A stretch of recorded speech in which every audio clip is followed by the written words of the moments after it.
Year is entitled Commemorating the Human Spirit 50 years after Apollo and 50 years after Woodstock.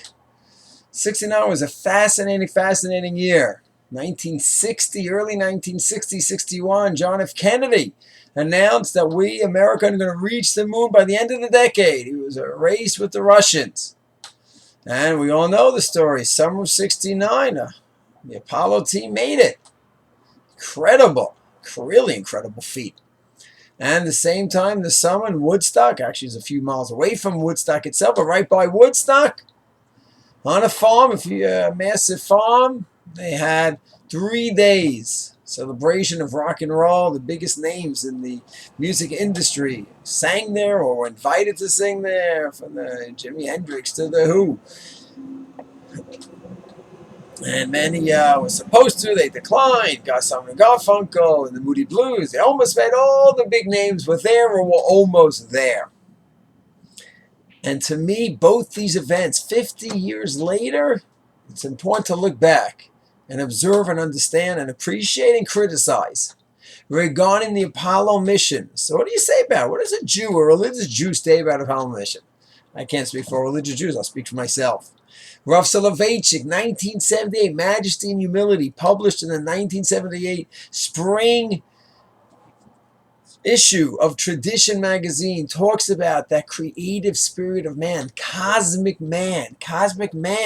In section 1, part 3, cosmic man wants to understand God's universe. We are drunk with this crazy passion to understand God's world. It's almost borderline on just irrationality. We're never going to get there and understand it. But yes, we want to understand God's world to the greatest of our abilities.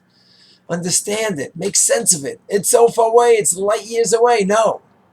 We want to make sense. We want to explore it. What's out there? What's going on? The Chivshua. This is part of man's goal, his mission, to uncover God's world.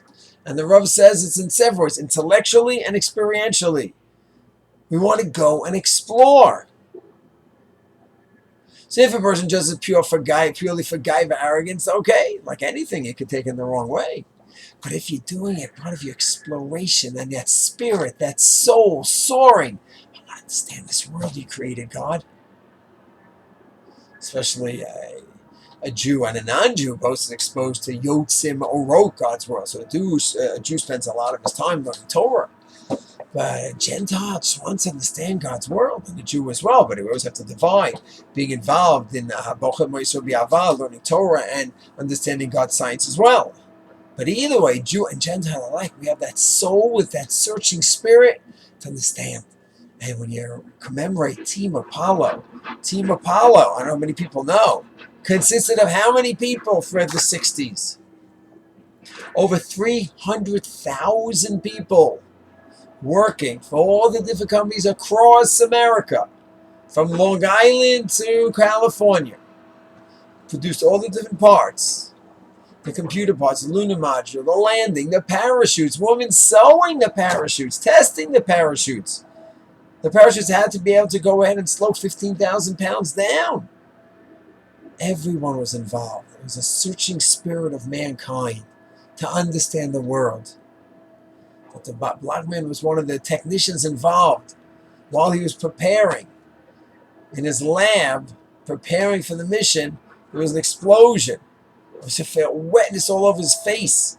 It was blood. 50 years later, he still has glass shards in his arm. What did he say after they took care of him medically? I just can't wait to get back. I need to get back and start working on the project again.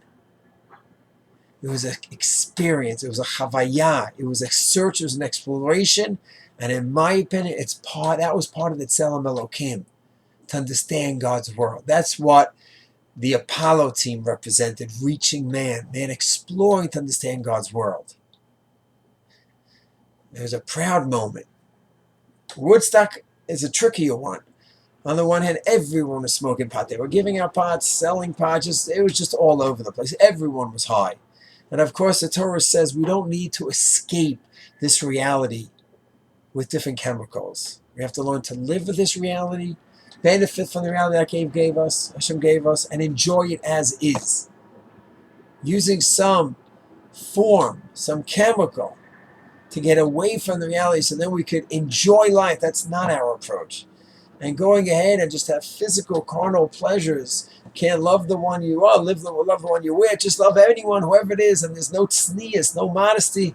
That's a terrible thing. On the other hand, there is an idea that was very peaceful. For 3 days, you had 500,000 people living together in peace. So that's a great idea. And music, I think there is a quality in music, certainly in Jewish music, that could bring out certain beautiful emotions in man.